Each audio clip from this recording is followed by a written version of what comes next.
welcome back, everybody. Thanks for tuning in to the Netman podcast. If you've listened to the previous episodes and find any value in it, please make sure you hit that subscribe button and leave us a comment of what you'd like to see coming up. Tonight we have a new guest. We've been talking about kayak fishing kind of intertwined in most of the episodes so far. So our guest tonight is Bob Hammond with the Kayak Anglers nonprofit club tournament trail, kind of a modge podge of everything. And so we're excited to have him on here tonight, kind of talk about all the good work they do for charities and fundraising for the nonprofits, and then also talk a little bit about kayak fishing and how to get involved in the kayak tournaments. So Bob, thanks for coming on. Look forward to picking your brain tonight and just kind of having you educate us and the listeners on how they can get involved in kayak fishing. So tell us a little bit about Kayak Anglers and what you guys kind of do, because you're a grassroots organization that is a nonprofit, but you also have tournament trails kind of spread throughout kind of the Midwest, really. Yeah. So we're a 501c3 nonprofit charitable organization based out of Pittsburgh. 2024 was our 11th year. And in that time we've donated over $100,000 to local charities. We have 5 chapters across Ohio and Pennsylvania. I am the director of the Northeast Ohio chapter, and we just finished our 6th year as a chapter, and in that time we've donated over $36,000 to local charities. And the last couple of years we've donated to the Akron Children's Hospital, and I believe we're at 9,000, almost 10,000 that we've donated to them, including 2023 our largest single donation was $5,205. So that's really cool. It's a lot of fun to see what we can do from fishing in little plastic boats. I mean, that's that's what we are.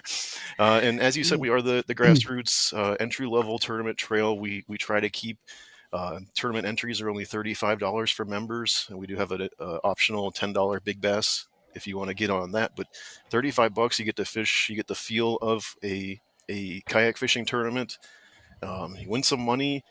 We do have some awesome sponsors, Bell Stores being one of them. This side. Bell Stores being one of them. They allow us to have guaranteed payouts for the Northeast Ohio chapters. We have $400 at every single of our Angler of the Year events in guaranteed payouts. So you get some nice payouts sometimes too. And just $35 entry fee. We do have a membership, which is $40 to join Kayak Anglers, but that gets you. We have sponsored discount codes. I believe we're up to 16 now. Reduced tournament entry fees. It saves $15 per tournament.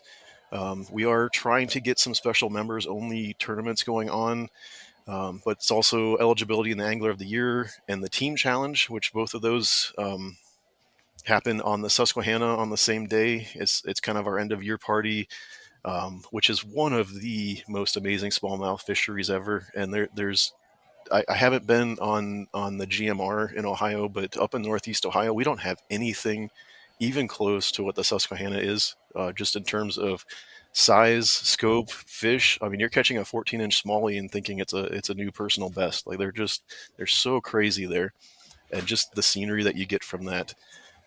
So it's that, and then we have the Royal Showdown, which is a joint cross club tournament for all the Ohio clubs. Have a team event, so that's only eligible for members to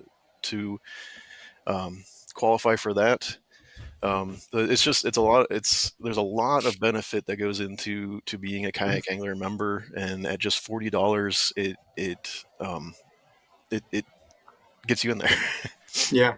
No, and so I was going through the website earlier just to kind of brush up on things. I'm a new member this year, so this will be my first time kayak fishing or doing any kind of kayak tournaments. And your guys' website is just unbelievably loaded with information. And it's everything from like how to just kayak safely, how to catch fish, like different lures, like based on like what part of the water column you want to use or water clarity. It's just an all around tons of information on that page. And that's what's the website? It's super It's easy. kayak-anglers.com, and that's 11 years of us learning, trial by fire, basically. And I just heard a funny quote when I was working on my homework. It was, um, dang it, where was that? Experience is the knowledge you get just after you needed it. Yeah, And that's kind of seriously. how we've, because we've been doing this for 11 years now. And we've encountered so many different things, with our rules we have to be very specific. That we can't leave gray areas in there, because people, Yeah. the money's involved. People are going to find a way to do that. So we really try to take all the gray out and just make it very clear, black and white. This is what you can do. This is what you can't do. Yeah. Um, and then all the information that's on the website, all the Facebook pages, because we do have the main Kayak Anglers Facebook, and then the 5 different chapters are all active. And then on top of that, Right. I created a Discord server, and there's almost always a conversation going on there. If it's about fishing a different trail, one of the national events, the Bassmaster Classic just happened, the Red Crest this week, um, basketball, the NCAA tournament, football when it's going on. Like, I mean, we're just always talking and hanging out, and you'll see that people just slip in little bits of information there. Like Adam Coleman was just fishing the Kayak Adventure Series in Texas. And he's talking about a lure that most of us had never even thought about using or doing, and why he did it, so there's just so much learning that we do, and it's all just we're just talking. I Well, go ahead, Jesse. I was just going to kind of follow up on that. I was just going to kind of ask about like the vibe of the group in general. It definitely seems like everybody's fishing for a bigger cause. So I'm sure there's some camaraderie and but anytime there's gray area, which I'm sure you guys have learned, like people will find that gray area and you'll have to deal with things as you grow. It's a reason why I've always hated directing any type of fishing tournament event, because it just seems like drama always finds its way to me, and I'm a little too laid back, and I can't deal with that. But I like the attitude, with kind of always. I always use a phrase: "You don't lose, you learn." So it sounds like you've always kind of used that to grow and build your site, but how competitive does it get? Is it just everybody's happy for everybody, or does it get competitive there towards the AOY? I'm sure it is, but I'm wondering, like, for a listener that maybe just new to kayaking, like sometimes uh, as Well, just the clicky thought as of and just the thought of jumping in a an tournament can be insecure intimidating. guy, yeah, maybe your kid that's insecure about it. Are most of the guys welcoming the new, beginners or novices? 100%. My very first tournament ended up being in 2019, when the Northeast Ohio chapter started. Our first event was our joint event with the Western PA chapter at Pymatuming, and it was like 78 anglers. So the payouts were pretty big. We were paying 7 spots, and my idea was to fish, because that's the largest inland lake in Ohio. I launched on the very south end, fished around, caught a really small limit, loaded up, went to the north end where all the pads are, and as I'm unloading on the north end, I see a group of guys standing around talking. So I just kind of walk up and start talking. Here it is. There's like 20 of us that are in the tournament, just kind of hanging out, talking in the parking lot. And from that moment on, I was like, these guys are awesome, because we do group camping at for that Pymatuming event also. So we're hanging out, talking at the campfire Friday night, and then Saturday morning I end up running into different people, and we're talking then too. And I've had I've had it was Berlin a couple years ago. I it, I don't like that lake at all, but I was going, and wasn't catching anything. I paddled past a guy, and that was ended up being Eric Ortapan, who was on the leadership of Northeast Ohio with me. But I didn't know him at the time, and he goes, "Hey, I'm doing really well with a green pumpkin tube. Do you want some?" And I was like, what? We're fishing against each other. And he's like, hey, we're just fishing. So I tied on a green pumpkin Ned rig and ended up catching fish. And then I switched to something else and ended up catching bigger fish. And I ended up getting second place, and I caught the big bass in that event. Just because I paddled by him and he's like, hey, I'm doing this and it's working. Do you want some? Nice. But to your end, Angler of the Year is quite it's a race. In 2021 I was leading it for the entire year, and I lost by, I believe it was 5 points in the very last event. That stings. Oh no, sorry, it was 16. No, it wasn't 2021. It was 22. Yeah, 345 to 350. The very last tournament. That's a good race there. Came down to the wire, didn't it? Yes, it did. Now is a point an inch? I know kayak's like a measurement deal. How's that work? Points are awarded. First place gets 120 points, and then 115, Okay, 10, 5, and then 100, and then 99, 98 on down. So it's just a point score that we've been using for the whole time. Yep. Yeah, Adam beat me by one spot and got the 5 points. It was, yeah. That was hard. But then he just had that happen to him this past year where he was leading the whole year, and then Jay came up at the last event and ended second or third place in the last event, which is enough points to put him over the top. Mm-hmm. So there's definitely like top guys that really care, and they're out pre-fishing, weeks in advance and getting their plan together, and then the guys that are just out there to have fun and do it. And there's a lot of guys that's looking for that camaraderie, That's what we offer. I mean, we just want to have fun. We want to do good. I want to catch some fish, and I always say I hope you have almost as good of a day as I do. Hope you get second place. Right. I want to come back to the camaraderie piece, and I want to talk about the Raccoon Creek thing coming up. But I want to go back to the origins. Like, how did this whole kayak anglers thing start? Like, whose brainchild was this? Did it always intend to be a nonprofit? It actually started. Noah Heck was his name. Lived from Pittsburgh. He's actually moved to one of the Carolinas now and isn't even really involved anymore. But he had a group of a dozen guys that like to fish, so they started putting a little money on it, and then realized that they could actually do something. Tom Williams joined on as a consultant. And helped get the insurance and the rules and the bylaws and the nonprofit status and all of that, and it just then it was like the guys on the Eastern PA wanted to do it, so they like, well, let's do chapters. It was a Northeastern PA is what it was called at the time, and then it just kind of kept growing and growing and growing, and then Ken Morris, Jake Horn, PJ DeLuca, and Joe Tarr in Northeast Ohio wanted to bring it here, so created the Northeast Ohio chapter and got that going, and now we're here. It was just a group of guys that like to hang out and fish, and they made it a thing, and they started donating money places. And well, I feel like that was kind of slightly at the forefront of the kayak fishing scene. Am I wrong? It had to be. I know it came from the river basin, which was Drew Gregory's trail there for a while.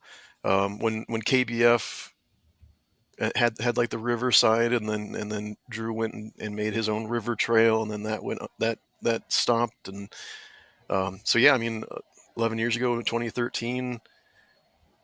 I mean, kayak fishing was just taking off right around that time. Yep. And so now it seems like there's just a massive explosion of interest in kayak fishing. That's a question I had. Like, what's your retention like? Are you guys growing every year, or are you staying the same? Or more anglers bring more sponsors? I'm sure everybody kind of helps out with that. But what's that looking like? Outside of 2020, we've been constantly growing. I mean, the Northeast Ohio chapter started with 40 members. We had almost 80 last year. Awesome. The club itself is over 300 every year. Numbers kind of fluctuate. People change, like move chapters back and forth, but they kind of Yeah. stay. I mean, there's probably 2/3 of the people come back every year. There's like that bottom third that think they're really going to do it and sign up and are all excited, and then do their first event and they're like, not for me, and then just kind of disappear. But we get a bunch of new people every year. I keep watching the membership list, and yeah. I read up a little bit on your guys' website too, which I don't have a kayak yet, but He'll obviously get one. interested in any type of fishing. Yeah, I'll buy one from Dustin eventually here. That's what I was Trying going to to say. shed a few You're more pounds. you're But closer to him than I am. Yeah. right. I wanted to ask you just one thing from if I jumped into the kayak world, I'd be an amateur in a kayak. So I saw something as I was reading through your rules where it looks like you guys don't allow like a power drive trolling motor.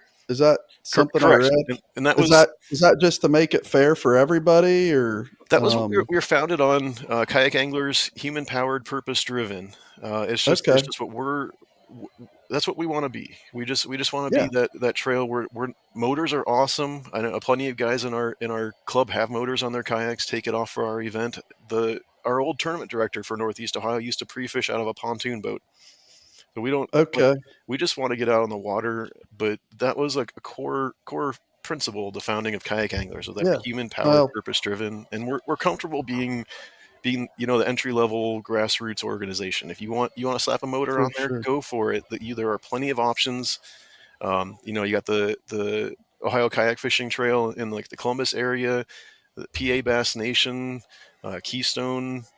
I mean, there's the Yeah, and Cincy guys. uh, It's just I guess I'm just completely oblivious to all of it, and that was just one thing I saw because I just saw Brian was he just looked like he just put one on his boat or something. So I didn't know if that was like the live scope of kayak fishing that's like the controversial thing, or it's just like what you're founded on, like you're saying, yeah, which that's uh, we're not anti-motors. I mean, I used to be. I used to. That's not kayaking anymore. But I see the value in it now, and watching what these guys are doing with the bigger boats, like it's so cool. The Bonafide XTR is such an awesome boat or kayak, and I think it's so cool. But I look at it and think I have no use for this. I have the little kayaks. I like to just grab on my one arm, walk down to the river, and go fish with a rod or two. Like I like the yeah. grab and go light stuff, easy paddling. But no, we're not anti motors. We just this is what we do. This is what makes us a little different, No, and I like it. we hope you join us. But if you don't, cool. Us no to Simple is you, man. good. Simple is not a bad thing. Mm. I mean, the Well, world needs more simple, in my opinion. and you do have an exclusion to that rule, correct? Like if someone is not able to paddle or use some sort of pedal drive system because of a disability or an injury, they are Correct. allowed to use a motor. And so I Yes, just we want to do throw have that out medical there. exemptions. We do have a couple. We do have a couple of members that have that military injuries. They can't paddle easily. I do have a older members that are no longer physically able to so we do allow motors for medical exemptions. We do have limits on them that you can't go more than 3 miles an hour. Not that I don't have a radar gun out there or anything, but Sure. just kind of hope that you're following our You're out of rules. here. Yeah. Right. Yeah. Nah, that's cool, man. That's It's 10-inch cool that you deduction guys for speeding. it's cool that you're open minded. It has to be a good group of people for that all to work. One more question. I'm sure Aaron's got a ton. I'm absorbing a lot, and I'm interested in it, obviously. But like your AOY, your point stuff, is that like there's one in each division, or is there like a champion for the whole 300? Is there like a pinnacle you can reach there, or is it just basically per division? So we do each individual chapter has their own Angler of the Year race, and that's open to just Kayak Anglers members. But you can do any or all of them that you want. I could go over to Eastern PA and win their AOI if I wanted to do that much traveling. But then we have our championship on the Susquehanna. It's based off of attendance at the events that we. Last year, Northeast Ohio was able to send their top 5 to the championship, and then from there they are the AOI champion.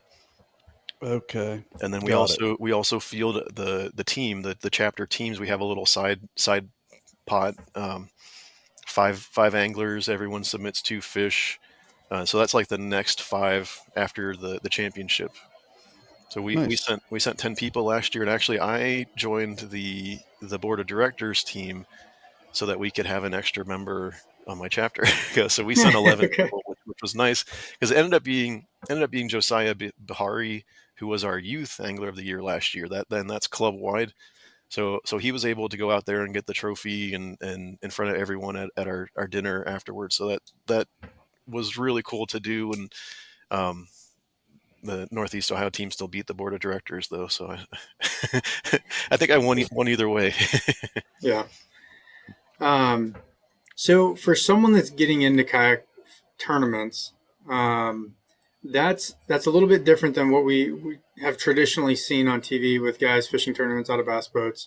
So talk us through kind of that system. All right. The CPR deal. Yep. Yeah. So yeah, CPR, catch picture release. We all have, and I know you have the video on some of the things I've been watching your podcast. So I have a catch board.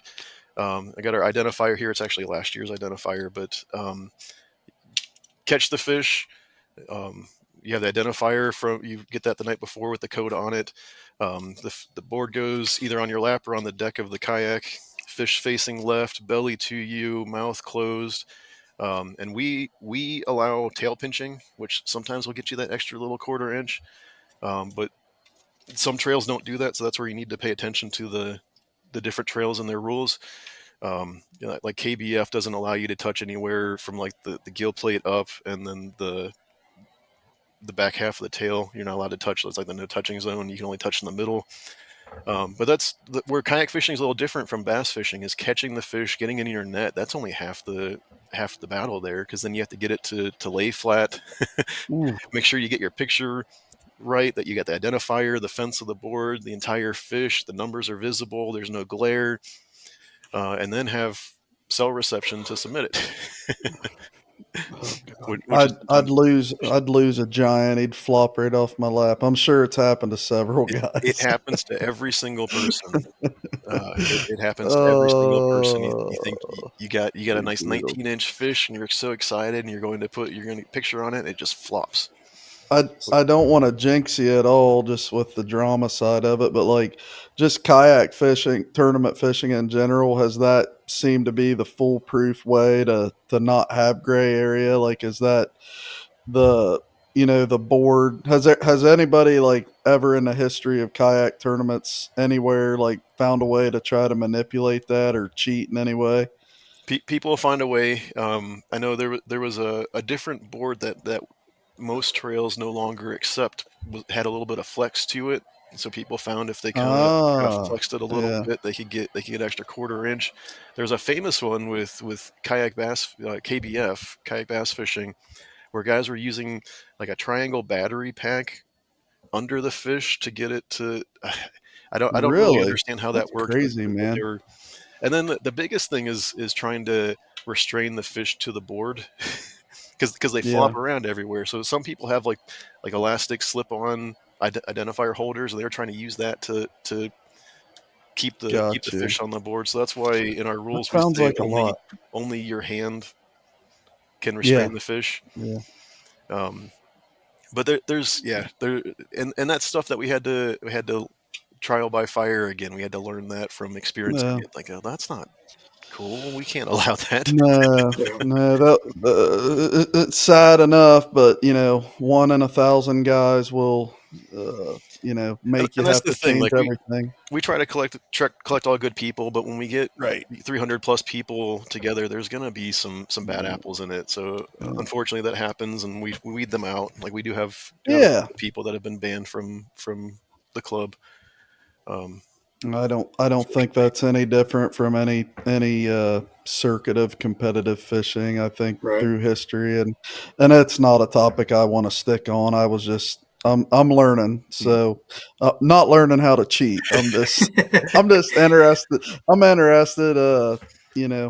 Just Lead hearing belly everything. does not help in kayak fishing. No, no, that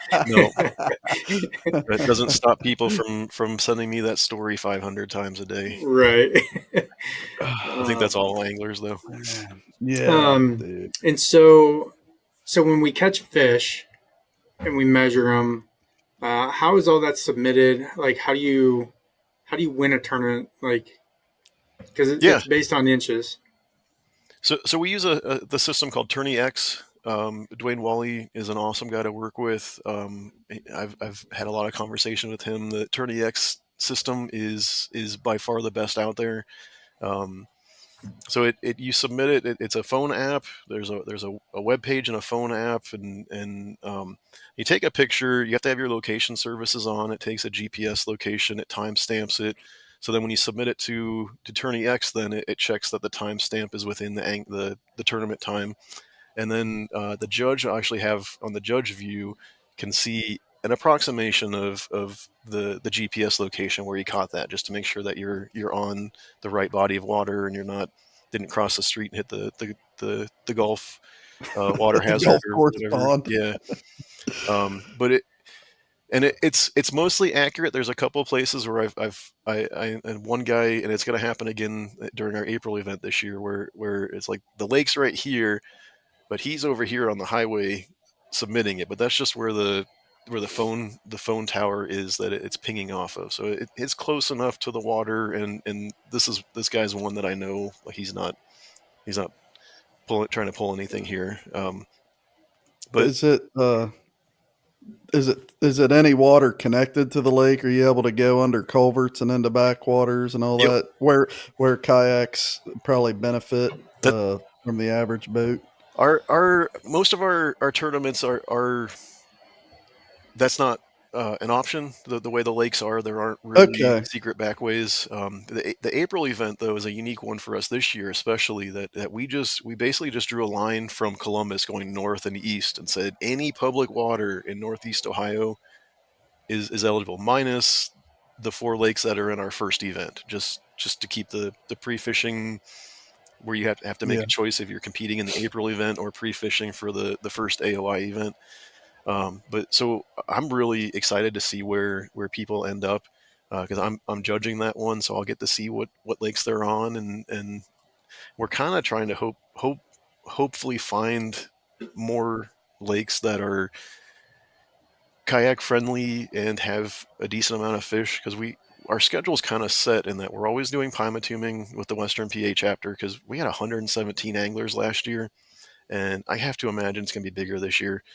And then Mosquito is just an awesome lake. I mean, Mhm. I wish I lived closer, because I'd probably live there.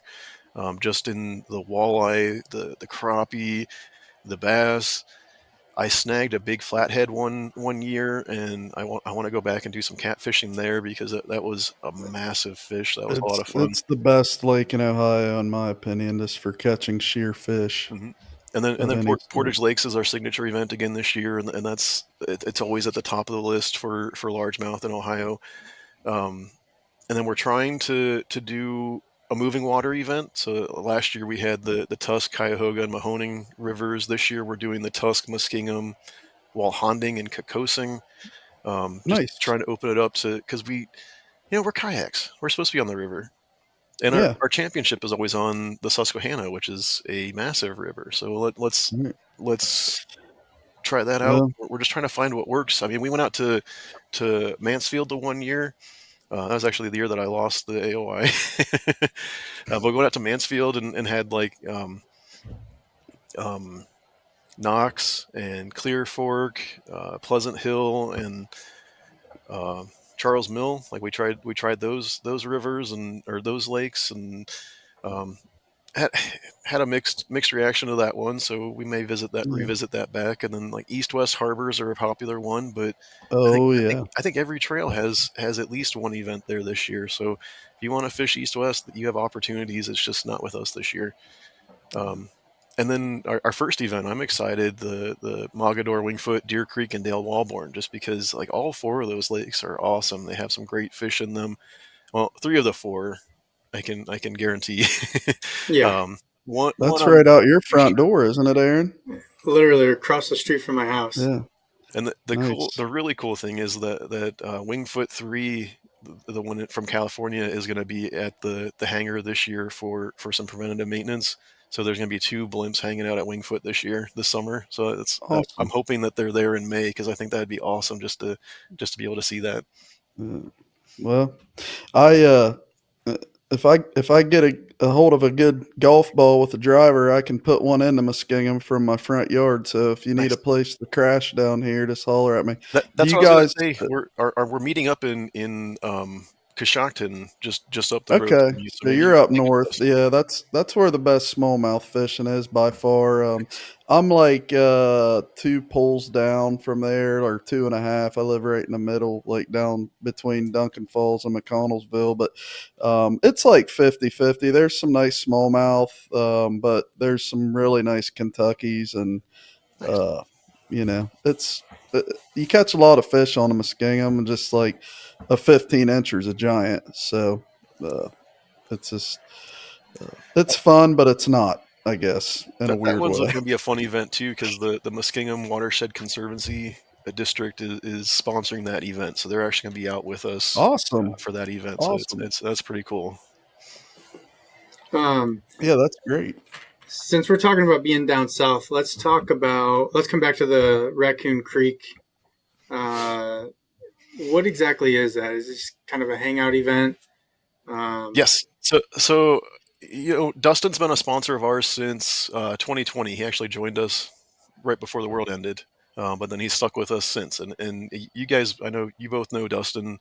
Yeah, I worked 3 expos with the Raccoon Creek team this year, and they're just amazing people. They collect awesome people. Really, just a lot of fun, and he's way out of our area. I mean, it's I drove down last year to grab a kayak for our Angler of the Year package last year. Drove down and drove back, and that was like my whole day. I mean, it's he's down there, but it's such an awesome place, and they're great. The Dustin and Bobby, Justin, Brett, everyone on the Raccoon Creek team. So we wanted to create an event to get people to go down and see the shop and fish the Raccoon Creek or the other rivers down there. We also have 4 or 5 lakes eligible for that as well. So you got rivers, you got lakes, you can do whatever you want. But we hang out Friday. They give us free camping. They feed us. Last year we had ribeyes. It was pretty awesome. And then we have a little tournament Saturday morning, a normal 8-hour tournament. Um, it's a non-angler of the year event, so it's just a fun tournament, a little extra money. yeah, Um, and then a massive raffle. This is where Dustin basically opens up his shop and says, "Here, take all this stuff and raffle it off." A lot of awesome prizes there, and then we have a dinner and we hang out Saturday night. And then I had to leave last year, but then I was told that Sunday morning they cooked breakfast for us, so we had 2 dinners and a breakfast. Awesome fishing, free camping. They just kind of hang out, have fun, and we moved it up to June this year. It's June 6th through the 8th.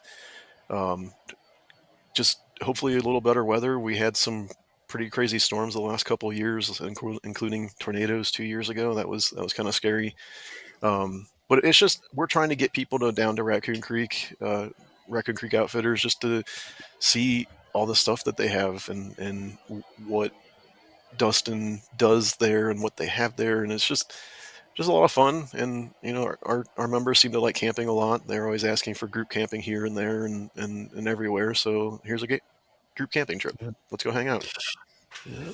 more and more people seem to be realizing us hilljacks are pretty nice people, and they're coming down to the hills to visit more often. But It's so crazy down at Raccoon Creek because there's absolutely no cell reception. Like nothing. you have to cross the street to get one bar, so you're Yeah, completely disconnected. And I tell it's my awesome. wife, like, no news is good news. If you don't hear anything about me or from me, then I'm okay.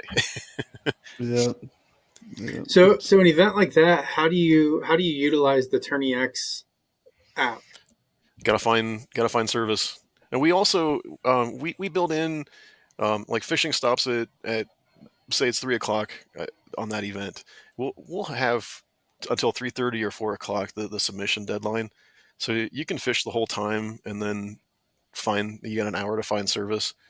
So it'll capture the photo and the location, and then once you get service, it'll upload it to the yes. Well, system for the judges to see. you have to click around to do it, but yeah, I mean Okay. there's a virtual live well that you can put all your pictures into, and that's where you can manage catches. Like if you want to do it that way, where you have all your fish in the live well and then you take the 5 biggest. I just submit them all because the system auto calls, so I don't have to think. I just submit it. Nice. And if I submit a 12-incher and my smallest is 15, it won't even count it. It just off into the ether. But it does the work for me. It thinks for me. Will a guy in a big event like at Dale Hollow or something rig a cell booster on his kayak or anything? Is that I wondered about that. If some guys do that, especially the national trails, like yeah? you'd have to. Be money well spent, in my opinion. Drew Gregory has told stories of where he's like rushing down the street, like driving probably a little too fast, just trying to hoping to find service somewhere. Like it might be. That's a good thought.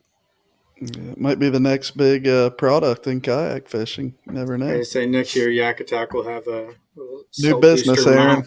Right. Lord. So we don't need that. No, my bandwidth is at its max right now. I'm good. You made me lose my thought, Jesse. I'm sorry.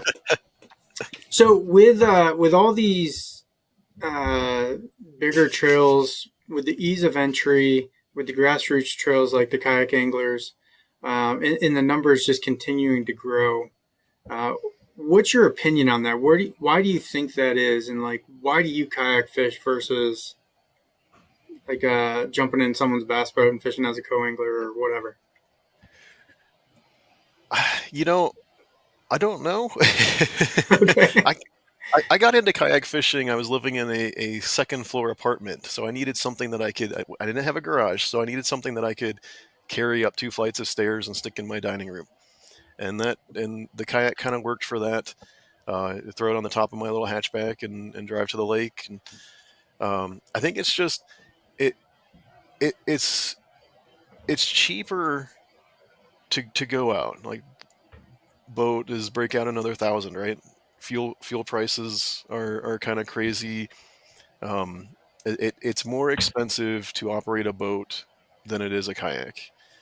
And that's even including the XTRs with the power poles and the motors and all that kind of stuff. Like it's still cheaper to get out on the water. And for me, or our members who are pedaling or paddling, it's basically free for that whole day.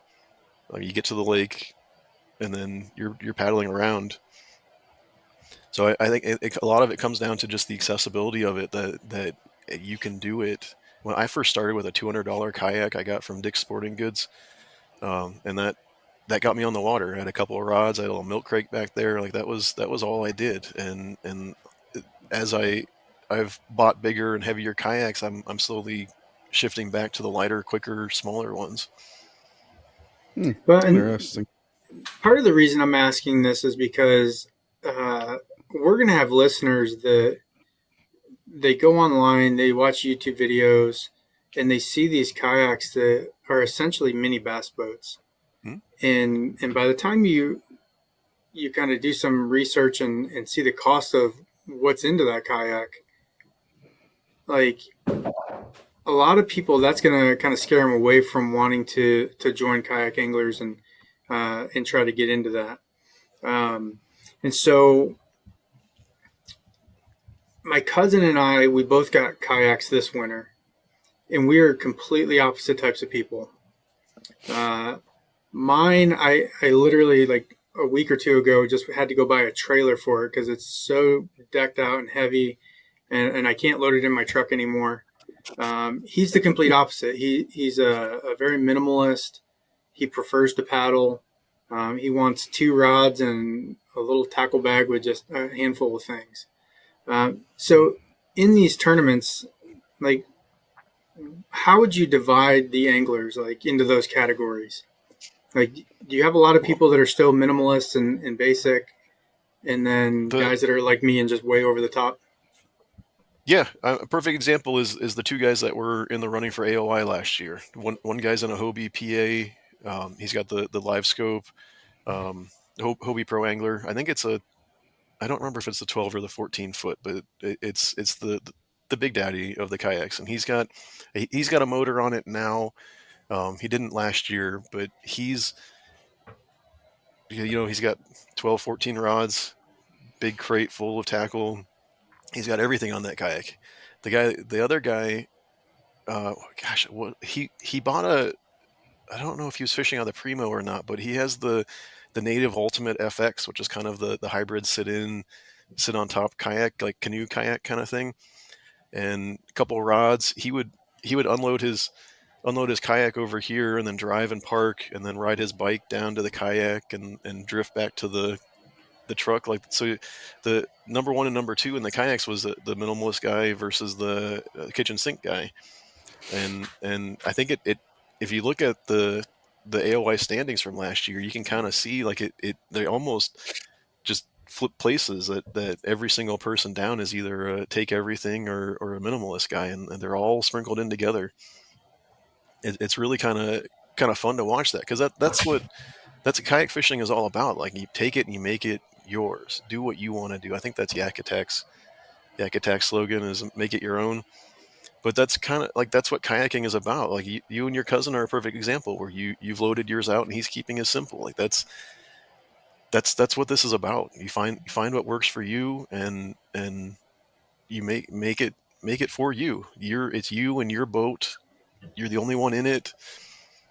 I'm not a co-angler on a boat. Like, this is my boat. This is set up. I got stuff where I want, and something that I do and I love. Someone else will look at it and go, "Oh, why would you do that? I couldn't don't work do that for me." Yeah. That's the cool thing about kayaks, is you can rig it out all you want, or you can keep it super simple. Make it how you want it. Well, and for me, I'm going to justify my over the topness just a little bit. For me, when I'm sitting there, like, I want to know that if I turn to my left and I've got a little storage container there, or a box, that's for a specific thing. And I'm going to turn to my right and there's something, or I need to set my rod down and it's going to be in one spot versus just laying between my feet. So in the other side of that is, like, I'm intrigued by all the gadgets that are available for them now.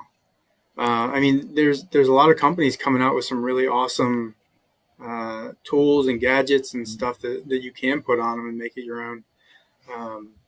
And so between the intrigue and then just wanting to be efficient, like, it quickly got out of hand for me.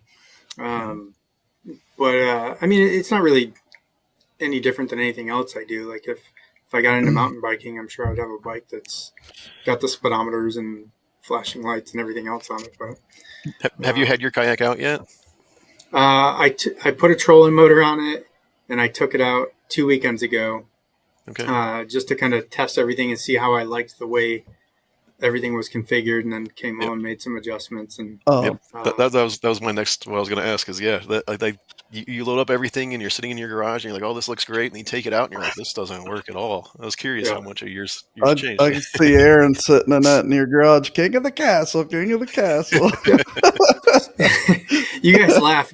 So I was doing something to it, and I sat down and I was watching a YouTube video on my phone, and my wife comes out and she's like, "What are you doing?"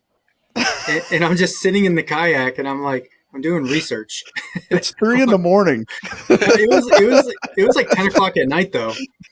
And I was like, well, everyone's going to bed, so I'm just going to go tinker for a bit. And then she comes out, tell me goodnight. And there I am sitting in it like a married to everything or something, having an affair on my kayak. This little conversation gave me a thought, Bob. So a new kayak angler, I'm thinking, obviously you need a kayak, probably a net, a measuring board, rod and reel, but like what's something like every kayaker, how do you phrase it? Like what's one thing you just didn't know you needed that's like a super convenient thing to have that just maybe some guys don't even have, but like maybe it's just something that's really handy for you? So I don't have anything that unique, but my one thing that I tell everyone getting into it is get a good PFD. Yeah. You're gonna spend $120, $150, but get a good one, because I have my line cutters, I got my pliers, I got my phone in the zipped pocket, I have a couple snacks in the one pocket. Like I have everything I need right on me that I can just grab and know where it is. Aaron, kind of like you said, you know you have a place for this and a place for this and a place for this. Like I know that I have it on me, and it's funny because I took my kayak to my brother-in-law's pond, and this thing, like I can cast to the other shore. Like it's a small little pond. But I was paddling around and I put my life jacket on just out of habit because I have my pliers and my line cutters, and I had my phone secured. And actually, the phone tether might be the biggest thing. We're sponsored by Never Lost Gears. They have an awesome little phone tether that I've clipped to my kayak or my PFD, and then it goes in my front pocket and zips closed. Because you're gonna drop your phone, and that's something that's happened to every single person. It's nice to be able to pull it back up. and you're obviously out of the tournament if you're out of the phone. Yep. So that would be the most important. You can Most of grab them are someone waterproof else's now. phone. Yeah, that's true. Not if it's at the bottom of the lake, though. Yeah. I mean, you're not going to get it back. No, I just watched a video. Christine Fisher, she was trying to photograph a fish or do something and just kind of fumbled her phone. It went overboard. And she's chest deep, feeling around with her feet, and she found her phone. And but like that wasn't just water; that was like mucky. Yeah, that was nasty bottom. stuff in that video. Yes. Yeah. But to kind of piggyback on Jesse's question, in order to fish a tournament, what are the bare minimum things that someone needs to have aside from rod and reel and tackle? Just I mean, kayak and a paddle. Life jacket, measuring board, fishing license, yes. Sorry, I thought that was assumed. Yes. Yeah. So I'm just being dumb. The funny thing is about the kayak registration. That's something that people don't really think about, but it's super cheap. Yeah. It's $25 for 3 years, so it's not going to break the bank. I had to renew 2 of mine just this month, but I mean it's start off simple. Just get a good PFD, a measuring board, go fish. Yeah, I like it. Tourney X is free to use. They do have a subscription service that keeps track of stats, and it's actually really cool, but you don't need it to fish the events. $35 entry fee to our tournament, and just come fish. So realistically, let's say I jumped on Marketplace or something. I could find a used kayak, a couple $100, maybe another couple $100 for a measuring board and PFD and a paddle, and then just the basic stuff you already need to go fishing, your license and probably stuff you already have. So for under $500 with the membership, if they want to go for Angler of the Year, they could be competing. Yep. Yeah. See, I think that answers your question a bit ago about why kayak and not boat right there. Yeah. Well, it gives everyone a place, man. Like I like that a lot. Well, one of the one of the things that has come up a couple times so far in the podcast is the decline in co-anglers in some of the other bass trails. In Jesse's constantly saying that he thinks that the kayak trails are just going to continue to explode because of the decline in co-anglers. And so as a co-angler, I could jump in and fish the entire year for $500-600 and ride along in someone else's boat. But now I can kind of do that out of my own kayak. Mm-hmm. Yeah. Well, it's just, well, it's like Aaron said, we've talked about it, but just not many guys want to be a co-angler behind someone using forward facing all day, which I understand it's not fun. But those guys that aren't signing up as a co-angler in the BFLs, I mean, the Bass Opens did away with co-anglers. They're still going to find a place to compete, and that's my thing. I just feel like getting a kayak and competing there is the next place they go. So I think kayak fishing is going to, over the next 5 years, continue to just explode, probably more than it ever has. I know that the previous 5 years I've seen it grow in the different boats that are coming out. Like you got the Old Town autopilots and the EPDLs, and then you got the Hobies with the 360 drive, and then Bonafide and all that they're doing, and then Crescent's going the other way, making the small, light, maneuverable boats.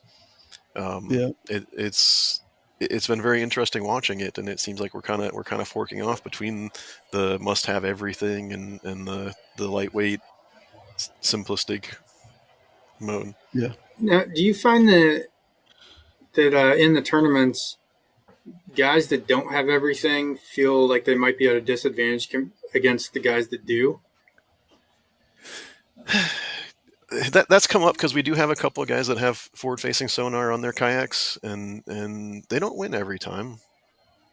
And you see what Drew Gregory's doing. He doesn't have any fish finder on his. He's the fish finder, and he's winning. Yeah, against Nationally. People that have the forward face. It's hard to beat natural instincts. I mean, when it comes down to it, I'm sure the same 10% of guys are usually at the top of AOY every year racing for the championship, and technology is crazy right now, and if you get good at it, it does help. But I've also come to find out, even with the bass boat fishing tournaments, like just because a guy has it doesn't mean he knows how to, it's not as simple as some, people that really hate on it may think, but there are guys that get extremely good at it and are super efficient with it. But it's just another tool. I mean, it is a tool. The fish finder that I have a little Garmin Striker. It shows me bottom contour and weeds and water temp, and that's really kind of it. And that helps me better than the guy that doesn't have anything? Yes. Right. Do you need it? I don't think so. It's just another. No, and I have it, and I'm not good with it. But it's cool. Like it teaches you a lot. You can see a lot what bait's doing and stuff. But it's no just you don't just shine it around and fish jump in your lap or anything like that. So yeah, and I would probably compare it.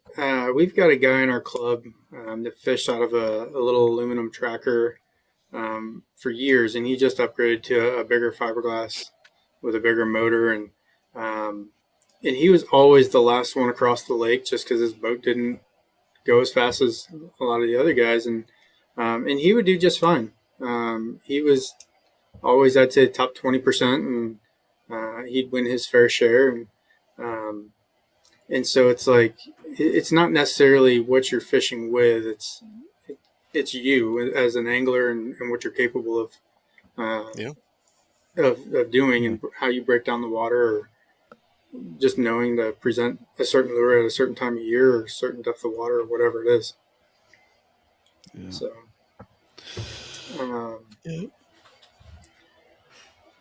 I don't know, man. I'm excited for this year. Like, you got a lot going on this year, Aaron. It's like a whole new. You're probably just anxious to get started, I assume. Yeah, I am. And Meredith and I sat down and looked at my club schedule. We looked at the TVX schedule, and then we looked at the kayak angler schedule. And like April and May was like every weekend just about was a tournament. Kayak, And, bass boat, kayak, bass boat, kayak, bass boat. well, it was like, yeah, it was like bass boat, kayak, kayak, bass boat, kayak. It was like, Right, um, right. yeah. And so when I say my bandwidth is at its max, so is my tournament schedule. And I won't fish every one of them, but but the Mogador one I'm fishing for sure. I'm excited about that one. Yeah. That No one's excuses. that one's gonna be fun because we have another guy that claims to be like the Mogador master, and that we Uh-oh. constantly make it on weekends that he can't be there, but he can actually be there on this one. So we'll see. That one. Ironically, I've only fished Mogador maybe half a dozen times because Wingfoot's also right down the road from me, and so I duck hunt there a lot, um, and I just prefer like the launch is convenient. It's you got the park right there. It's just a beautiful place to fish, and there's a lot of good quality fishing there too. 2 years ago, we did Mogador and Wingfoot as a joint tournament, just the two of them, and not Kevin, Chris. Chris caught it was a 20, a 20 and a half, and a 21 to win it out of Wingfoot, and it was like found 3 good ones. That was cool. Is it a 3 fish limit? So some of our events, most of our events are 3 fish, and then like Portage Lakes, our signature event is 5 fish, and then the Battle at the Border Pima-tubing event with Western PA is 5 fish. So our judge really earns her money on that one. Last year we had 117 people, and we had like 80 something limits. I mean, it was a lot of fish caught that day. Now there's a minimum. Do you just go with like the minimum on that lake? Yes. Actually, our Okay. club, technically, we never are in possession of the fish. So we could Right. do, like Drew Gregory with the Kayak Adventure series has the micro bag where he's looking for sub 12 inchers. We could technically do that since we never possess the fish. But some Yeah. boards don't start their numbering until 8 inches. And so we're like, we'll just keep it at 12. 12's been the keeper in my entire life. So we'll just keep it at that. Gotcha. Well, I mean, I'm all out of questions for right now. I mean, I guess like tell us something that we don't know. I mean, we've talked about a lot tonight, but Or just how to support, the yeah, group and the cause and everything. Like, Yeah. So we have a very active Facebook page as Kayak Anglers of Northeast Ohio, and then the main is just Kayak Anglers. We're constantly posting stuff there. Our events are open to the public. If we have a meetup, we have meetups after every event. The raffles take place. I mean, I got rods, reels, fishing lures, um, some Raccoon Creek swag. I think we're gonna have. So you can come buy some raffle tickets and support us that way. Just hang out and talk to us. I know, like we were just at Falls Outdoor last weekend for our rigging day, which we didn't do any rigging. We just kind of basically just grabbed a beer and stood by the fire and chatted for a couple hours. But that was all our events are open to the public. We fish all public waters, so you can come hang out with us anytime we're out there.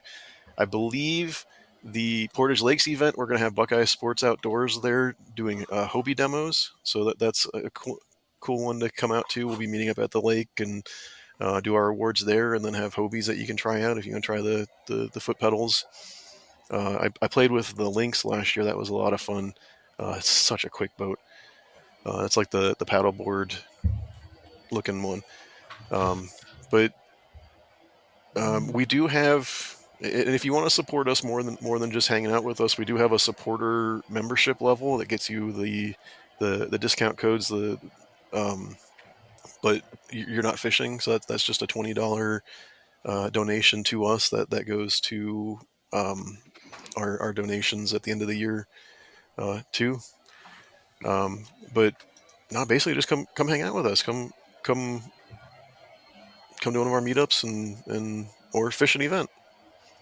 But Nice. the Facebook page is probably the best one, because I do try to almost not quite daily posts, but every couple of days I try to get something out there, just telling everyone what's going on, what's new, what's that. And the cool thing is the Crescent Kayaks just announced their new Smalley SF, and that's actually through Dustin. We're going to have that as our AOI package. The winner of our Angler of the Year is going to get the brand new Smalley SF, which what's that, April 10th, I believe that comes out. So we're going to have one of the first ones in Ohio in our Angler of the Year prize. Nice. That's pretty cool. And then our April event starts on Tuesday. We'll have the captain's meeting tomorrow night and go over the rules and the identifier codes and all of that. So there's still time to get signed up for that if you want to come hang out. And that's our April event's a full month long, so it gives you plenty of time to get out there and find five good fish. You don't have to do it all in one day. You can do it as you have time. Go after work for a couple hours, take a weekend. I know a few guys are taking Tuesday off of work to get out there on day one, but you don't really have to do that for a month long. You get the whole month to find your 5 fish. Yeah, well, that's what's cool, nice about that is sure. you can fish around the weather if you want. You don't have to Exactly, because it's gonna snow on us again. It's gonna snow on us again. It does every April. I mean, last year we had the crazy flooding. Everything was up like 8 feet. So it gives you time to plus it's kind of like our preseason is how I try to say it, is it gives you time that you can go out for an hour and paddle around. You don't have to go out for 8 hours right off the bat. You can kind of get back into paddling shape and casting shape and carrying a kayak around shape. Like it gives you time to ease into it as opposed to going full bore right off the bat. or for someone like myself that's never done a kayak tournament before, like just to kind of figure it out, like learn the lay of the land and how to use the app and all that. This is the best event for the new anglers, because you're going to get a disqualification. Like you're going to have something's wrong with a picture or something. You're going to have a fish flop off the board. Something's going to happen, and this gives you the time to learn from it and correct it and learn how to do stuff the right way. I mean, it's really, and I'm judging it, so I'm gonna try to be very, very helpful in teaching with it. I'm not just gonna DQ it with no comment. I'm gonna say like, hey, this is this or this is that, and even if I accept your fish, but it's like, here's some tips to do better next time. I take the time to do that. So we're just trying to teach people, because we are the entry level grassroots organization. I want people to learn and have fun and do better. And that's how I try to. I'm not looking to DQ anyone, but I try to teach if that happens. Yeah. Well, it's the only way. I've even some of our members have been fishing like the Kayak Adventure series or other national trails, and when they post their videos, I'm like, hey, I loved it from a content standpoint, but as like a tournament director and a judge, here are some notes, and I hope you can take this in a constructive manner, because I did really enjoy your video, but watch for this, watch for that. Do you guys have any female anglers that fish the? We do. We actually have a whole separate female AOI race too. Awesome. They fish. It's not really a separate thing, but we do award the top female angler. The last couple of years, it's been one out of Pennsylvania. But there are 6 or 8, I think, out of the 300-ish. I mean, it's not not a large number, but it's not insignificant. I think we got about the same. We have a separate youth AOI too, and I think we have about the same number for that too. There's 8, I believe, right now. I mean, obviously, our membership just opened. That's been open for a little while now, but we haven't had any real tournaments yet. So that's usually when people are like, okay, I need to join. Everyone waits till the last minute. Yeah. We do have the early bird raffle deadline is coming up. It's April 15th. If you sign up before before midnight on April 15th, you're in the raffle, and we have over $2,600 in sponsor donated prizes that we're raffling off. So that's a little motivation to join before tax day. Now, is that the Right Northeast on. Ohio, or is that Kayak Anglers wide? That's the club, the entire club. Yeah. Okay. Nice. Northeast Ohio did like a new member prize pack one year, and it didn't really feel like it got much interest. So we didn't keep that up. But the kayak anglers itself, we get stuff from our sponsors. I mean, we're talking kayak cushions. There's a couple fishing rods, gift cards to our different sponsors. The 412 Scared Fishless has some lures in there. Never Lost, Cross Kicks, Boondocks, Suspends. Like we have a bunch of stuff from everyone that we're raffling off. So We're going to try to kick in some stuff too this year. So nice. we need to, Yeah, we need to, give me some get that. 1099s. Yeah, we'll make that happen. Just Awesome. We talked a little bit, and we'll get you a box, or I'll get something to Aaron or whatever. So Thank you. That's cool. yeah, absolutely, man. Any fisherman and any place is a friend of ours. So we've never been prejudiced to any kind of series. So Except fly fishing.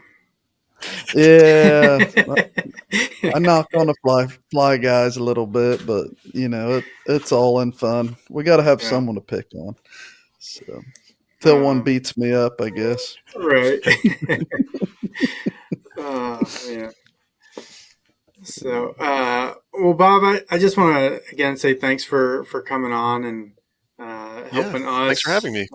Just kind of teach anglers and new anglers and anglers looking to get into different things, something new, because I mean kayak fishing is relatively new still, and so I'd imagine there's quite a bit of questions out there. I had quite a bit.